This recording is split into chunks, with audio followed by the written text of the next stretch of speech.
సమస్త వాల్గొండ గ్రామ ప్రజానికానికి హృదయపూర్వక నమస్కారం తెలియజేస్తున్నాను. నేను మీ శాఖపురపు కిరణ్ కుమార్ అడ్వకేట్. మరి ఈరోజు తెలంగాణ రాష్ట్రంలో రాష్ట్ర ఎన్నికల సంఘం ప్రకటించినటువంటి గ్రామ పంచాయతీ ఎన్నికలలో వాల్గొండ గ్రామంలో భాగంగా తోపారపు వసంత గారు నామినేషన్ వేయడం జరిగింది.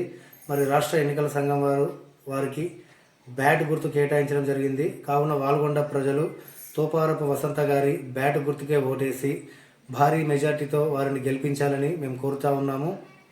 మరి ముఖ్యంగా ఈరోజు ఈ నామినేషన్లు ఈ ఎలక్షన్లో పాల్గొనడానికి కొన్ని ముఖ్య కారణాలు ఉన్నవి.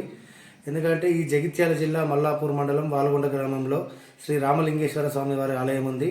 ఈ చుట్టుపక్కల ఉన్నటువంటి ప్రాంతంలో ప్రతి ఒక్క ప్రజలకు కూడా ఈ యొక్క టెంపుల్ సుపరిచితమే. కాకపోతే ఏంటంటే ఈ యొక్క టెంపుల్ని చాలా వెనుకబడినటువంటి ప్రాంతంగా జరిగింది. డెవలప్మెంట్ ఫెసిలిటీస్ అనేవి ఇక్కడ చాలా తక్కువ ఉన్నాయి. కాబట్టి అదే ఉద్దేశంతో ఈరోజు వాల్గొండ గ్రామాన్ని అభివృద్ధి చేసే దిశగా ఈ యొక్క ప్రయత్నంలో భాగంగా మేము సర్పంచ్గా పోటీ చేయడం జరుగుతూ ఉన్నది. తోపారపు వసంత గారు ఎన్నికల్లో మమ్మల్ని గెలిపించినట్టయితే మేము చేసేటువంటి మొట్టమొదటి పని ఇక్కడ ఉన్నటువంటి యువతకు ఒక ఓపెన్ జిమ్ అనేది ఏర్పాటు చేయడం జరుగుతుంది. మీరు గమనించేట్లయితే మల్లాపూర్ మండల్లో ఒకటి వేంపల్లి వెంకటరావుపేట, రెండోది మల్లాపూర్, ఈ రెండు ప్రాంతాల్లో మాత్రమే ఓపెన్ జిమ్ ఉంది.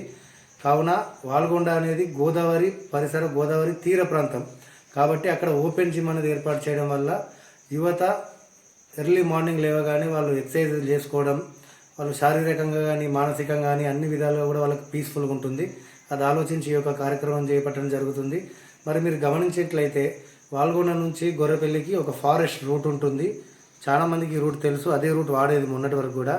కాకపోతే దురదృష్టవశాత్తు ఒక 3 సంవత్సరాల క్రితం వరదల వల్ల ఆ యొక్క రొడ్డాం లాంటిది అది తెగిపోయడం జరిగింది. కాబట్టి డెఫినెట్గా దాన్ని కూడా మేము రిపేర్ చేయిస్తాం. మేము గెలిచిన ఒక నెల రోజుల్లోపు తప్పకుండా అది మేము 100% చేయడం జరుగుతుంది. అదేవిధంగా మీరు గమనించేట్లయితే పాల్గొందులో ఒక పెద్ద చెరువు ఉంది, జగ్గా చెరువు. ఆ చెరువు కూడా తెగిపోవడం జరిగింది.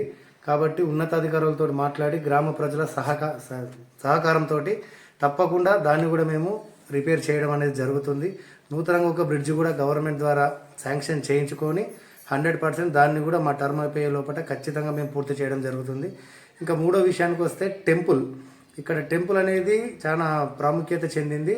కాకపోతే డెవలప్మెంట్ కానీ ఫండ్స్ కానీ ఏం రావడం లేదు. మేము అనుకునేది ఏంటంటే రేపు గెలిచిన తర్వాత ఈ యొక్క టెంపుల్ దగ్గర ఇటువంటి పిచ్చి మొక్కలు ఏవైతే ఉన్నాయో అవన్నీ కూడా మనం అన్నీ క్లియర్ చేసి దాని ఒక పార్క్ లాగా ఏర్పాటు చేసి 100% దాన్ని ఒక సెల్ఫీ పాయింట్ లాగా ఐ లవ్ వాల్గొండ, మనం హైదరాబాద్ ట్యాంక్ బండ్కి వెళ్తే అక్కడ లైవ్ హైదరాబాద్ అని ఏ విధంగా అయితే ఉంటుందో ఇక్కడికి వచ్చినటువంటి ప్రజలు భక్తులు ఎవరైనా కూడా ఆ సెల్ఫీ పాయింట్ దగ్గర ఒక ఫోటో దిగే అటువంటి విధంగా ఖచ్చితంగా మేము ఇది ఏర్పాటు చేస్తున్నామని మేము తెలియజేస్తూ ఉన్నాం. కావున గ్రామ పంచాయతీ ప్రజలు ఎవరైతే ఉన్నారో వాల్గొండ గ్రామ ప్రజలు, ఓటర్ మహాశయులు, పిల్లలు, పెద్దలు అందరూ కూడా ఎవరికైతే ఓటు హక్కు ఉందో ప్రతి ఒక్కరు కూడా బయట ఊర్లలో ఉన్న వారు వచ్చి వారి యొక్క ఓటు హక్కు వినియోగించుకోండి. ఇదొక మనకు మంచి అవకాశం వాల్గొండ గ్రామాన్ని డెవలప్ చేసుకోవడానికి. మరి గత పాలకులు ఏ విధంగా చేశారనేది గ్రామ ప్రజలు కూడా అందరు గమనిస్తున్నారు. కావున మాకు ఒక అవకాశం ఇచ్చి తోపారపు వసంత గారిని భారీ మెజార్టీతో గెలిపించగలసిందిగా మా అభ్యర్థన. గుర్తుంచుకో, బ్యాటు గుర్తును గుర్తుంచుకో. తోపారపు వసంత గారి బ్యాటు గుర్తుకే మన ఓటు. సమస్త వాల్గొండ గ్రామ ప్రజలకు హృదయపూర్వక నమస్కారాలు తెలియజేస్తూ ఈరోజు వాల్గొండ గ్రామ పంచాయతీ ఎన్నికలలో తోపారపు వసంత గారు సీరియల్ నెంబర్ 3వ అభ్యర్థినిగా పోటీ చేయుచున్నారు. మరి వారికి రాష్ట్ర ఎన్నికల సంఘం బ్యాట్ గుర్తు కేటాయించడం జరిగింది.